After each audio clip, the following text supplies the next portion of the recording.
Dude, the wild card series, I don't give a shit who's playing in them. Those are going to be some of the wildest series that we've probably ever seen in playoff baseball. A series of 3 for the wild card spot, like that's going to be insane. They're going to beat those teams are going to beat the hell out of each other, man. Shit out of each other in a 3-game series to get to the ALDS. And I hope it goes 3. Use everyone. What is up, everybody? Welcome back to another edition of Beyond the Diamond podcast here on the Apollo Podcast Network. Brian LaLima, ApolloDez here with you. Follow us on Twitter at BLima790, at ApolloDez1, and of course at ApolloHOU. We are ticking down time until we get to October. And Framber Valdez pitched last night as we record this on Monday. He threw on Sunday, and he dealt once again for his 25th straight quality start. That is a major league record. He improves to 16-5 on the season. And Dez, that's where we kick off this episode. Man, last week or week prior on one of our episodes here on Beyond the Diamond, we talked about, is he going to get some considerations for the Cy Young? Is he going to get Cy Young votes for like second, third, fourth, fifth place, whatever the case may be? And now, if he continues to pitch well, which I'm sure he will, and continue this quality start streak, he's going to get first and second place votes. And it very easily, Justin Verlander and Framber Valdez can finish 1-2 like we saw in 2019 when it was Verlander and Garrett Cole. It's crazy to think about. We were just looking at the stats. I'm running out of adjectives to describe what we're seeing from Framber Valdez. Yeah, I mean, the dude's a workhorse. It almost feels like, when is the shoe going to drop with him? And when is the quality streak, going to end? And he just goes out there and gives you 6-7 innings and gives you a chance to win a ball game. And tic-tac-toe, 25 in a row, new record, all that. It's just incredible. I mean, we literally talked about it. He's doubled his career WAR this year alone. He's now sitting at 8.1 career WAR. He's, I think, 4.1 on the season.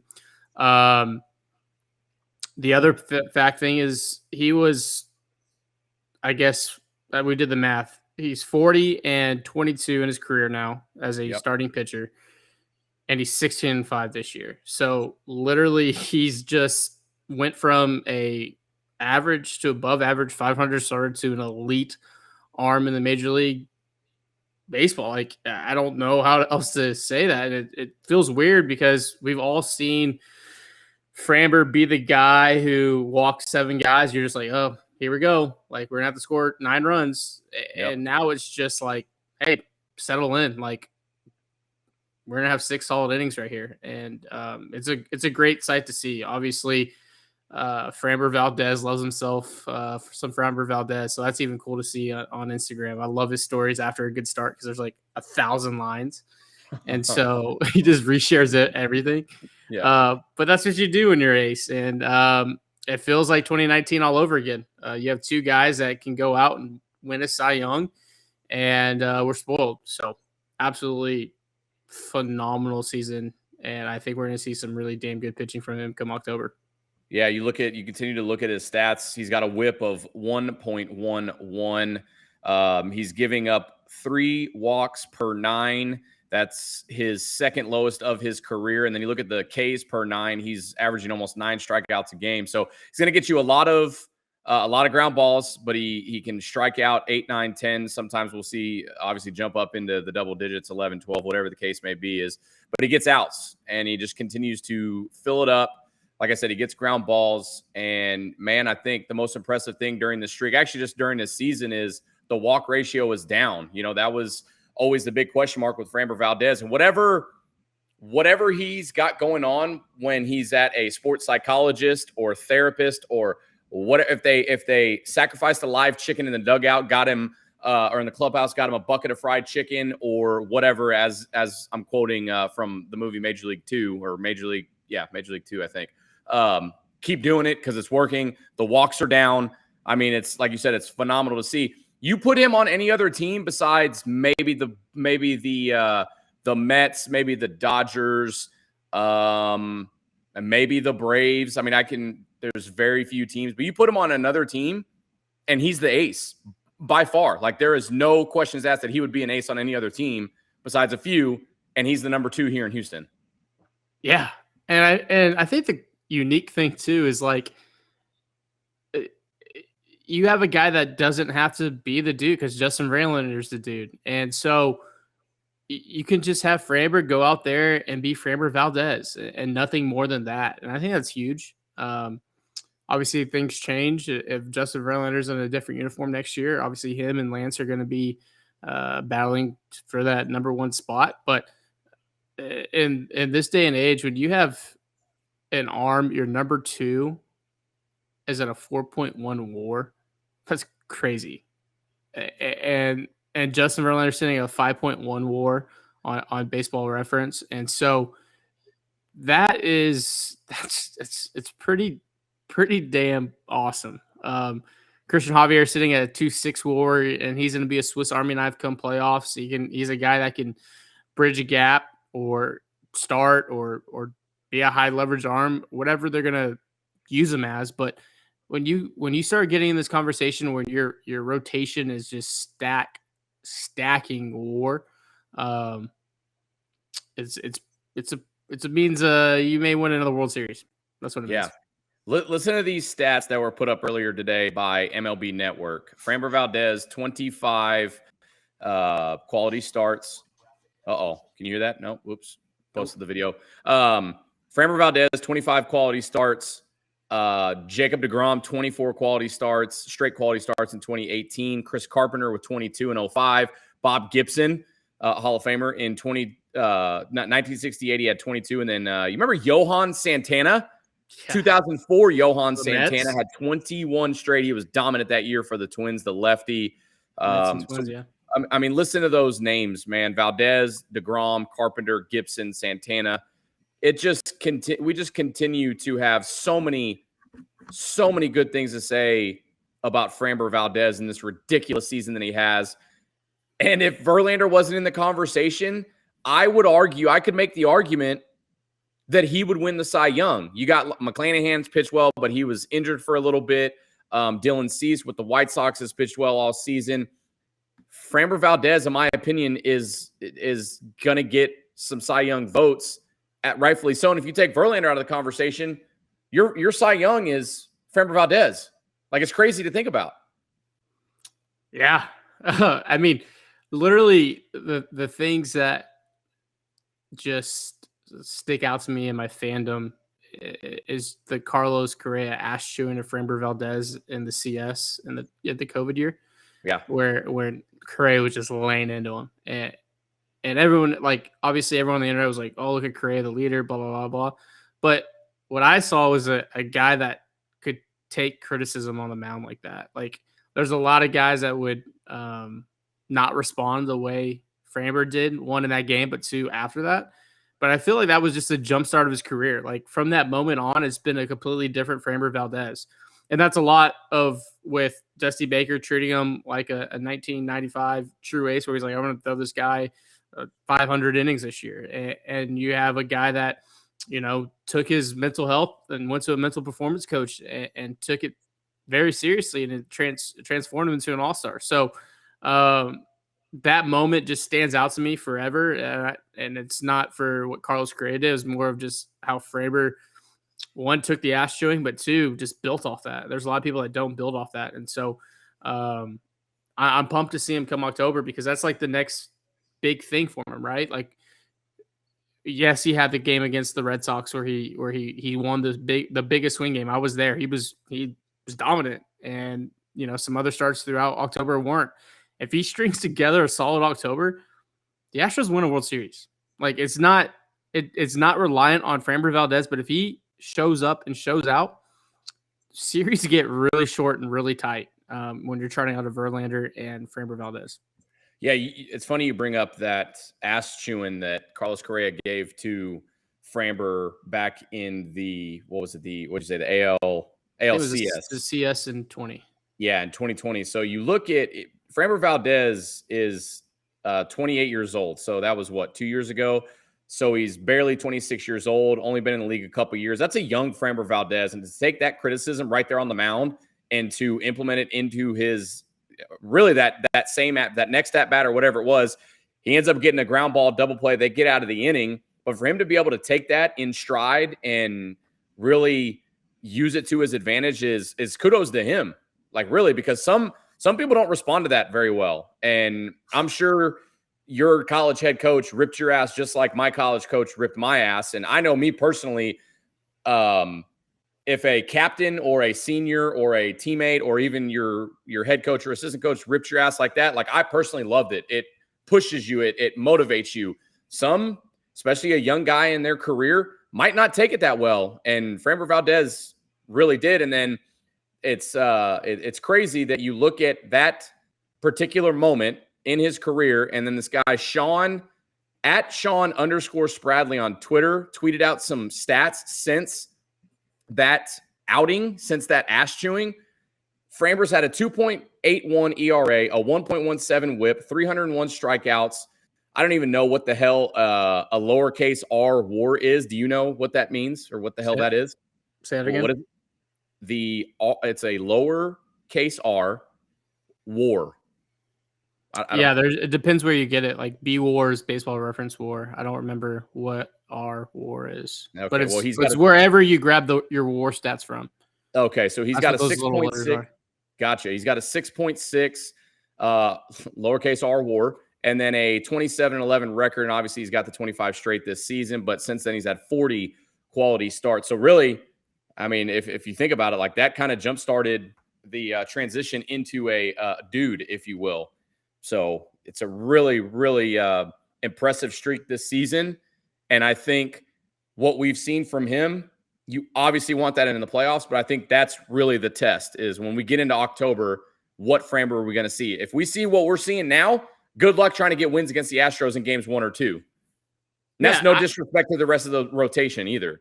And I think a big thing that people really aren't talking about, and I started the movement, like, this is not your Verlander Cole of 19, but it's pretty damn close. But having a guy like Framber Valdez follow up Justin Verlander is different. And it's different because obviously the right-handed, left-handed stuff, I can hear the people chirping on Twitter and YouTube. They're right-handed, left-handed. Yes, obviously that. But Framber has that sinker. He has that curveball. And he'll even drop that slider and change the slot on you. But when it was JV Cole, it was just, here's 99, here's 100, and fastballs up in the zone. And if I'm seeing them over a 7-game series, that's 4 starts, those back in, you can start getting your foot down and start cheating a little bit. And we saw it with Cole. We saw it with Verlander. But when you have a guy following up the high 98, 99 with heavy sinkers down and that Uncle Charlie, it changes the complexion of batters, right? Yeah. And so I don't think a lot of people are talking about that right now. And not to look, Cole and JV in 19 were absolutely fucking dominant. And look, the Nats put some good swings on some really high fastballs. But when you go from high 99 to hitting, trying to hit Framber's sinker, and all you can do is bury it in the dirt, it's different. And now it changes the series completely. And I think that's why this team is built to win in October even more than they have in the years past, because anytime you're facing a heavy sinker ball pitcher, it's like hitting a tire. Like, go outside, grab a tire and hit it. And that's what's like trying to hit a sinker. You just, that's the only way I can explain it. It's so dumb. Like, if you throw a heavy ass sinker, it's like hitting a tire. Like, I don't know how players do it in the show, because I guess that's what the show, but it's not going to be 99 up in the zone for two straight games anymore. Yeah, I think man, facing a lefty with stuff like Framber, like, dude, I'm taking a sick day, bro. Like looking at a 92 mile an hour sinker, and it's running away from you if you're a right-hander, and then you got to look at his changeup that's coming in at like 88.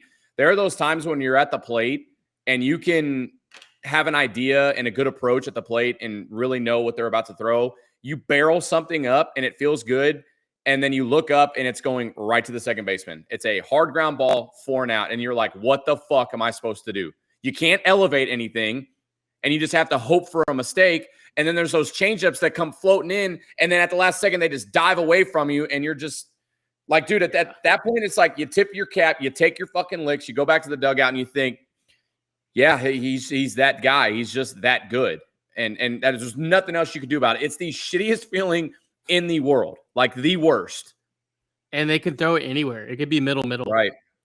It could be middle, and you're just like, I don't know what the fuck I'm gonna do with this. Like, yeah, you're almost hoping he hangs a curveball or cutter because you're just gonna bury the sinker in the ground. Right. Back foot sinker that looks fat as shit when it comes out of the hand, and then out of nowhere it just dives off the table like it's the most frustrating thing in the world. So I have his StatCast data up. Big StatCast guy. Big All right. StatCast guy. Okay. Listen to this. How many times do you think this season do you think Framber has thrown his sinker? How many times this season? Like percentage-wise or just percentage-wise? Yeah, percentage-wise. Out of 100, how many times has he thrown his sinker? Man, is it above 50? You're close. It's close. You're in the right neighborhood. Yeah, I was gonna say I'm thinking a little bit below 50%. Oh, you're on it. You're hot. Is it? It's like 48%. Wow, you pulled it up. No, I didn't. It's I really didn't. 48.3% of the time. Yeah. He is throwing the sinker. 28.2% of the time he's throwing the curveball, 10% the cutter, 9.5% the changeup, and 3.9% on the four-seam fastball. He's only thrown the four-seam fastball 107 times this year. Yeah. Where he's thrown the sinker 1,300 times. Yeah, guys like him, like, ditch the four-seam. Yeah. Fuck the four-seam. You don't have to. You know, righties, hard-throwing righties have come to the Astros, and the pitching staff has said, hey, we're going to ditch your two-seam, and we're just going to focus on the four-seam. For Framber, dude, just don't even – sinker. Yeah, just throw a sinker. Throw sinker. Okay. I don't even want to see the four-seam. There's no point. Crazy. Yeah. All right, let's look ahead to the Tampa Bay Rays. Houston is in Tampa Bay, or it's actually St. Petersburg is where Tropicana Field is. Have you ever been, before we even dig into that, have you ever been to the Trop? I haven't. I haven't taken the bridge over into St. Pete's. Yeah, it's a dump. Yeah. It's I don't understand how like stadiums like the Tropicana Field and the location that they're in, and then you look at teams like the Oakland Athletics, and even when they were good just a couple of years ago, they still couldn't fill that damn stadium. Like, it's a travesty, man. It really is, like, in Major League Baseball. Like, for guys to go and play in front of like 6,000 fans, whether they're good or not. And Tampa Bay's been good, like a handful of, not more than that. Like, they've been a consistent playoff team in the last 5, 6, 7, 8 years, whatever the case is. And they can barely sell out the damn place. It sucks, man. It really does. But the Astros are in St. Petersburg to take on the Rays. They play tonight, which is Monday. What do you expect out of this season? Because out of this series, because if the playoffs started today, it would be the Rays taking on the Blue Jays in the wild card series, and then they would play the Astros. So playoff matchup preview pretty much for tonight and for the rest of the week, or not the rest of the week, but the next couple of days. Yeah, I think we saw a little bit of the game within the game. The Astros moved up Framber from tonight to Sunday, and that means Justin Verlander, Framber Valdez will not be seen by the Tampa Bay hitters probably all the way until game 1 of the DS. So that's just the game, and the Astros are going to be able to see their 1, 2, 3. So I think that's huge. I think that's a huge thing. Just, hey, getting at bats, getting eyeballs on all their high leverage guys, getting at bats against all these people, because the Rays are still fighting for a playoff spot, where the Astros are literally sitting at a magic number 1.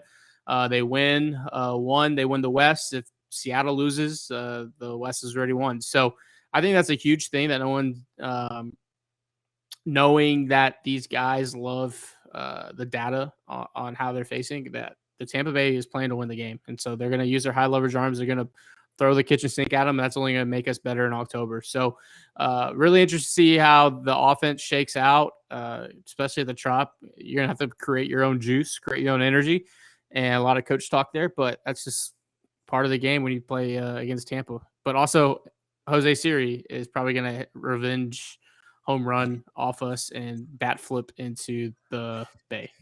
100% he is. There is absolutely no shot that happens. Jose Siri is hitting a home run this series. No, he's not. Yes. How is he not? He may strike out 50 times, but he's gonna get one. He's gonna run into one. That's not happening. It is revenge Jose Siri, dude. And it's gonna be a blowout game, and it's gonna be a solo shot, and he's gonna pimp the hell out of it. So you mean it's gonna be like a garbage time home run? Oh, 100%. It'll be like 11-0. Astros are winning, and he hits an absolute tank to make it 11-1, and then he pimps the shit out of it. That's what you're calling right now. That's what I'm calling. Okay, I like it, but it's not gonna happen. I don't think. Hey, how about that, dude? The wild card series. I don't give a shit who's playing in them. Those are going to be some of the wildest series that we've probably ever seen in playoff baseball. A series of 3 for the wild card spot, like that's going to be insane. Yeah, that's gonna be good baseball. They're going to beat those teams are going to beat the hell out of each other, man. Shit out of each other in a 3-game series to get to the ALDS. I hope it goes 3. Use everyone. Both those use everyone.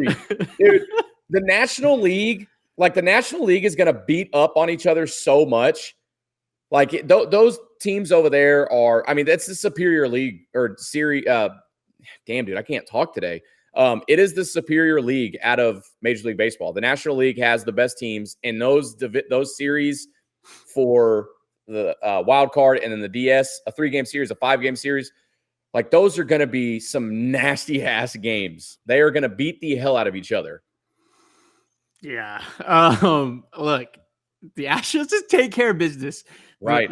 The schedule, like the playoff schedule, the way it lays out couldn't be more well suited.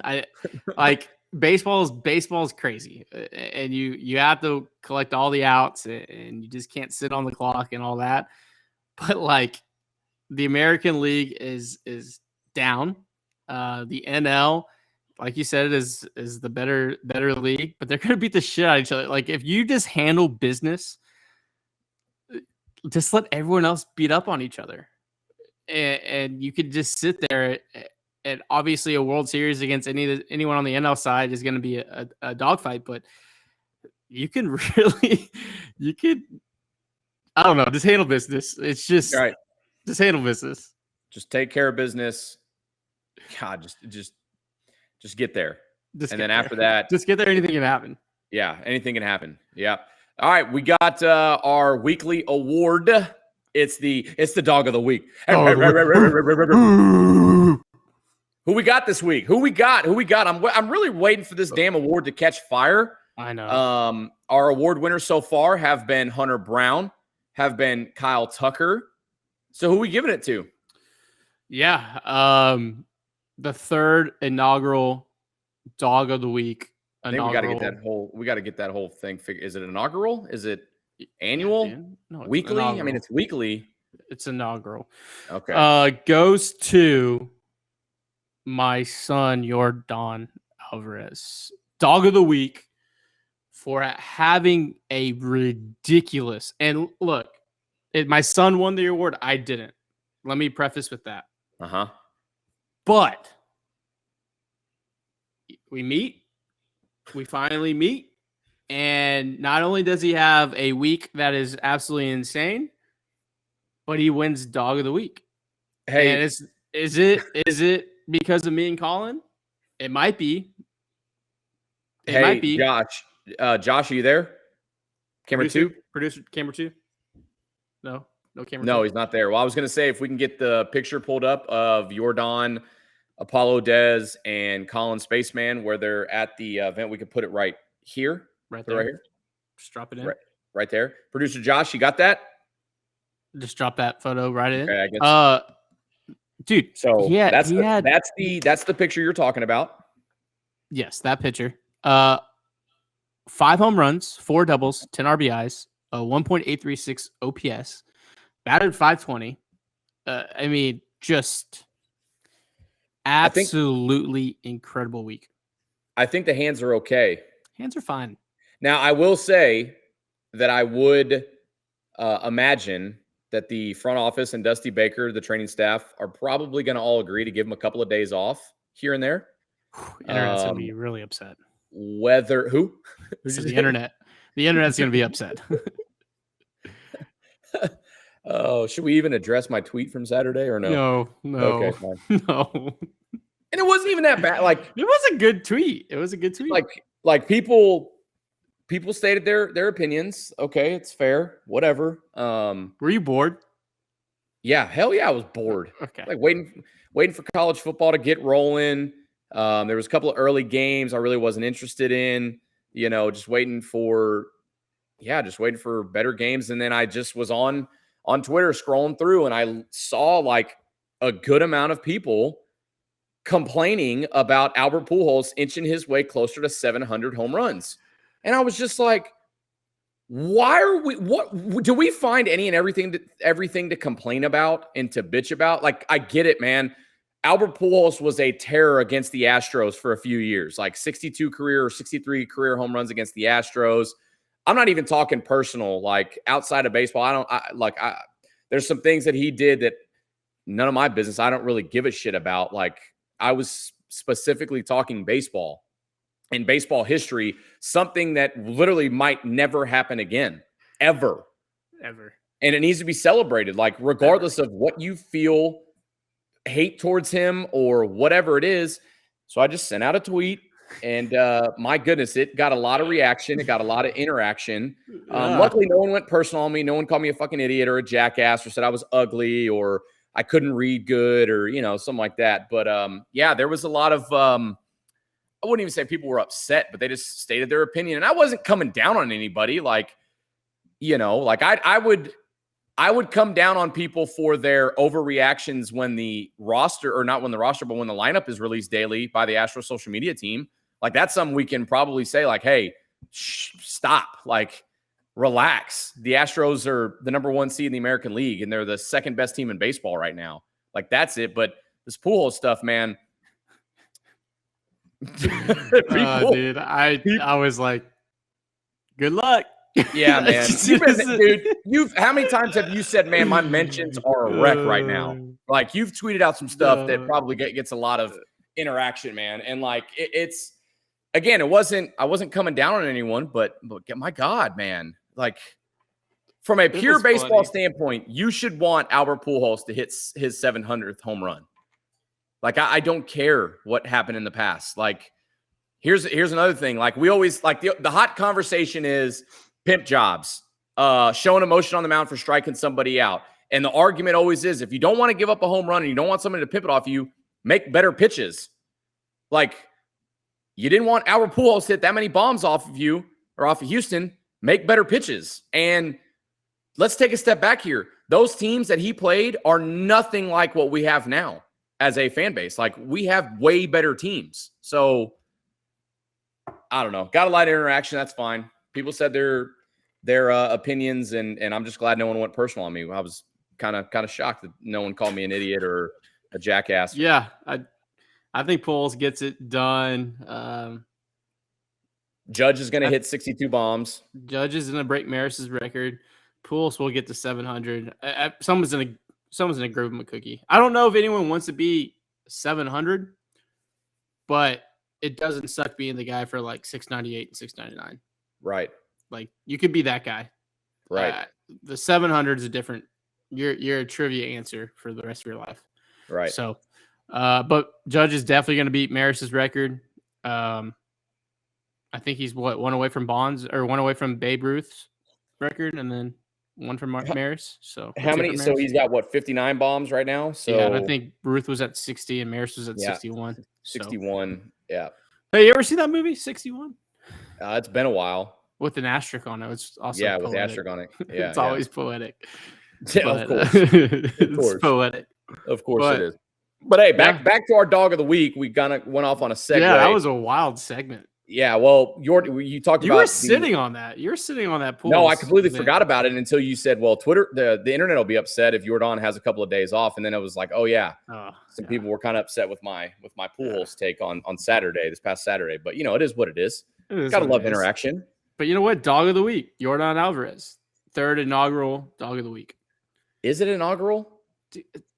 I'm rolling with it. People were chirping about me saying inaugural and not being able to say it, so I'm gonna keep saying it every week. We used as a preview video me saying wine farm. I know. And what? Yeah. So yeah, I'm gonna ask if it's inaugural or not. Like it is. Yeah, it's inaugural. Okay. It's inaugural. Josh, can you make sure that's up? It's inaugural. Josh? No? Producer Josh, 1, 2, camera 2. We'll figure it out. Unbelievable. We'll figure it out.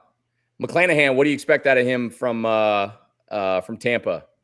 Dude, the dude can strike out some people. Yeah. He's filthy. He's pretty fucking filthy. Good at bats. I hope if the game plan is for him to come out and pound the zone with all his strikes, then I hope we jump on it. If he's kind of eating at the corners and run that pitch count up, and look, all this data we're going to get from this series, the R&D department is going to be able to be Picasso with it. So the more extended at bats, the more eyeballs we get on their pitchers and everything they throw in certain situations. I think our R&D department come playoff time are going to have a great game plan if it is the Rays that we're playing. So yeah, just extend at bats, no hero at bats. The lineup today, the 19th, it looks like Dusty's going for it. So yeah, one away from locking the West down officially. Yep. Yeah, that's the magic number. Looking ahead at the rotation for the Tampa Bay series, Luis Garcia versus Rasmussen, Javier versus McClanahan, and McCullers Jr. against Corey Kluber. So, they'll see the number 1 and number 2 from Tampa Bay. We'll see what Corey Kluber's got in the tank. I think he's like 10-9 on the season. At the end of the day, man, like we're talking about what's it called? The magic number, and it's down to 1. And you look ahead to the playoffs, and we talked about it before we started recording. No one in the American League scares me like at all. Like I know Seattle's playing well. I know Tampa Bay is always going to be there. I know the Blue Jays got the young, energetic guys, and then the Yankees are going to be limping into the playoffs. Like, just do what you're supposed to, take care of business, and all roads lead back to the World Series. I mean, I know anything can happen in playoff baseball. Teams can get hot. But when you look at like rotations and lineups and things like that, when this offense is clicking on all cylinders, which we really haven't seen just yet, like that's a scary thing. And this is a lineup without Michael Brantley. So nobody scares me in the American League. I think baseball wise, the ALDS scares me, right? We talked about it. CS, the better teams usually win 99% of the time. But looking at the top 6 teams, I would say crowd wise, that is going to be just a raucous circus for playoff baseball. Seattle's going to be they're foaming at the mouth to finally be in the playoffs. Toronto's always loud. I mean, that's gonna be rocking. Remember the Bautista, the Bautista home run. I mean, against the Rangers, they had a damn earthquake. That's how loud that place can get. I'm telling you, Springer leads off with a Springer dinger. That place is gonna just erupt. New York, love them or hate them, they always have a really good playoff crowd. Obviously, we've gone in there multiple times and silenced it, but as a baseball fan, the Yankees have a really good crowd. Cleveland has done everything this year not to win and to tank, right. and they're winning the Central. Yeah, and that's how bad that Central is. Yeah, and then Tampa Bay. I think Tampa Bay is probably one of the best baseball team. They're gonna have not a great playoff crowd. Nope. But I think of all the teams, Tampa Bay is probably the best baseball team outside of Houston. Yeah. I would probably right now, yeah. The Yankees are, I mean, it is what it is with them, I guess. They haven't been playing well. Got a couple of guys. They play honestly, the Yankees were left for dead, and they looked like they stabilized a bit, obviously. Yeah. To keep their lead the way it is, which is, a hat tip to them. When you blow I think it was 17 game lead. Yeah. And it gets down to 3 or 4 to rise up like that's pretty impressive. But yeah, baseball wise, it's gonna be really interesting. I think we match up well with a lot of these teams. I think all the teams, 5 gamers are just weird. 7 gamers, the best team usually wins. So yeah, the guys just got to keep their head down and go to work. And I haven't seen anything that says otherwise. Yeah, I'm excited, man. October is just around the corner. So we'll be back in a couple of days after the Rays series. They've got a Monday, Tuesday, Wednesday. So it could be a playoff preview with these two teams. So I'm excited to see what they've got against McClanahan and Kluber. And we'll talk to you guys in a couple of days. You got anything before we get out of here? Nothing else. Don't forget, Dog of the Week. Yordan Alvarez. Dude's on fire. Dude is on fire. Hey, last note. Hunter Brown unavailable out of the bullpen. So we'll get to see what the young kids got out of the bullpen. I'll be interested to see how he does. So that's going to do it for another edition of Beyond the Diamond podcast. We'll be back in a couple of days. Thanks for listening. Peace.